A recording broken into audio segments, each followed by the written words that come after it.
Cheikh Salihu mum Serigne Touba moo ma wax yàgg na ëpp nay fukki at ni ma loo gis ci dëkk naar yi ak alal jafane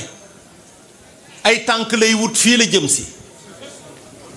ndax ñaan googu day ñaanu maam Ibrahima ga rek la woon moo taxoon mu feeñ ca ardul ijaaz nee na ma lu ko ëpp fuufa ngi fii nag te na mu yeexee feeñ ca naar ya lay gaawee feeñ fii fi ñun boobu waxaguñu pétrole de waxaguñu gaz waxaguñu leneen te lii ñu gis du dara prémisse la xam nga lan mooy prémisse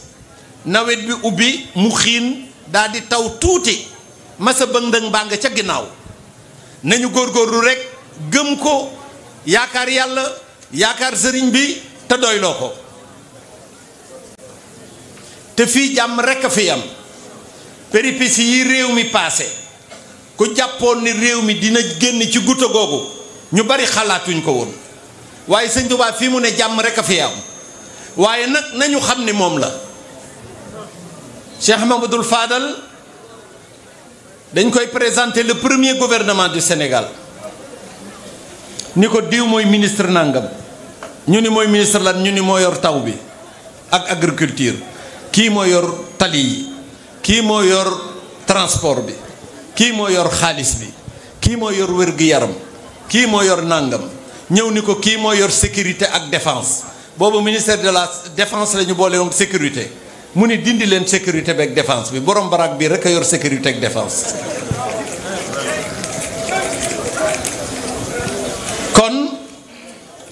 nañu dalal suñu xel dégg ngeen li sëñ Muntaxa wax réew mi jàmm rek a fi am waaye bu ma amee lu may xelal sama mbokk taalibe mooy ki ñu am kenn amu ko muy Serigne Touba yàlla moo ñu ko baaxee amul ca ñu weex ña amul ca ñu xonq ña ci ñun ñii rek la ko yàlla def loolu nag bu fekkee suñu tawféex la nañu ngoy ci Serigne Touba ñépp a baax waaye Serigne Touba daa weesu baax Serigne Touba li gën ca la gën la ko yàlla jox moo ko wax de xayrul xayraati xayru mooy lu baax waaye Serigne Touba xayrul xayraati la li gën ca la gën la ko yàlla jox moo ko am ku mel noonu looy wuti leneen